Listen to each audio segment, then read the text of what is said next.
ஒரு மாதத்தில் சும்மா 2000 வரைக்கும் நம்ம வந்து நம்மளை அறியாமலே இழக்கிறோம். எப்படின்னு பார்ப்போமா?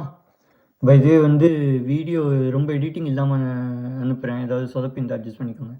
நேற்று நம்ம பேசும்போது சொன்னேன், நம்ம வந்து 4 விஷயம் வந்து சூப்பர் மார்க்கெட்டில் வாங்க போனோம் அப்படின்னா கூட ஏதாவது வாங்காமல் வந்தது சரித்திரமே இருக்காது அப்படின்னு சொல்லிட்டு.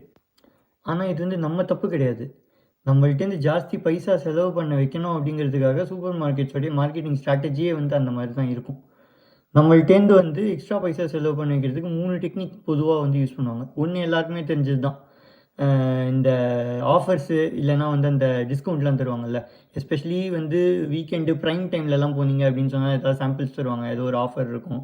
இல்லை டிஸ்கவுண்ட் இருக்குது வாங்கிக்கோங்கன்னொடனே நம்ம பிளான் பண்ணாத விஷயத்தை கூட வந்து வாங்கிடும். இது எல்லாருமே பார்க்கறது தான், எல்லா இடத்துலையுமே இருக்கிறது தான். சூப்பர் மார்க்கெட்டில் 2வது யூஸ் பண்ணுற டெக்னிக் வந்து கொஞ்சம் நீங்கள் கூர்ந்து கவனிச்சிங்கன்னா உங்களுக்கு தெரியும். நீங்கள் சூப்பர் மார்க்கெட்டுக்குள்ளே என்ட்ரு ஆனோடனே வந்து நல்ல ஃப்ராக்ரன்ஸ் இருக்கும், மியூசிக்லாம் போட்டு விட்ருப்பாங்க.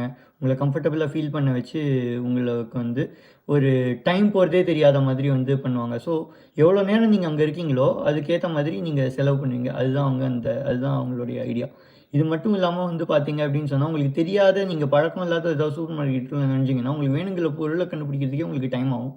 அதுவுமே வந்து பை டிசைன் தான். நீங்கள் ஒரு பொருளை தேடும்போது 4 பொருள் வாங்கினீங்கன்னா கூட ஒரு பொருள் பிளான் பண்ணாமல் வாங்குவீங்க. அதுதான் வந்து இந்த டெக்னிக்கு. இதெல்லாம் இல்லாமல் வந்து ஒரு சூப்பர் டெக்னிக் இருக்குது. இது வந்து நிறைய பேருக்கு வந்து தெரியாது. இது எப்படி அப்படின்னு சொன்னால், சூப்பர் மார்க்கெட்டை பொறுத்த வரைக்கும் நீங்கள் மட்டும் கஸ்டமர் இல்லை, அவங்களுக்கு பொருள் சப்ளை பண்ணுறாங்க பாருங்கள், அவங்க கூட கஸ்டமர். எப்படி அப்படின்னா, சூப்பர் மார்க்கெட்டில் இடம் இருக்குல்ல, அந்த இடமே வந்து ஒரு ரியல் எஸ்டேட் மாதிரி யூஸ் பண்ணுவாங்க.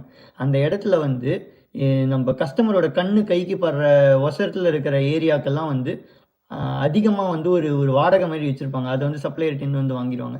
அந்த இடம் உங்களுக்கு வேணும் அப்படின்னா நீங்கள் வந்து இந்த விலை கொடுங்க அப்படின்ற மாதிரி. நீங்கள் பொதுவாகவே பார்த்தீங்க அப்படின்னு சொன்னால், நம்ம கை ஈஸியாக போகிற இடத்துல வந்து விலை ஜாஸ்தியாக இருக்கும். அதே மாதிரி வந்து இதெல்லாம் முடிச்சுட்டு எல்லாத்தையும் வாங்கிட்டு நீங்கள் வந்து பில் கட்ட வருவீங்களே, வேறு இடத்துல பார்த்தீங்க அப்படின்னா அங்கே ஒரு 4 விஷயத்த வச்சுருப்பாங்க. சாக்லேட்டு, பொம்மை, இந்த மாதிரி. அதையும் வந்து நம்ம வந்து அப்படி க்யூவில் நின்றுட்டு இருக்கிற கேப்பில் அப்படியே அள்ளி எடுத்து போட்டுருவோம்.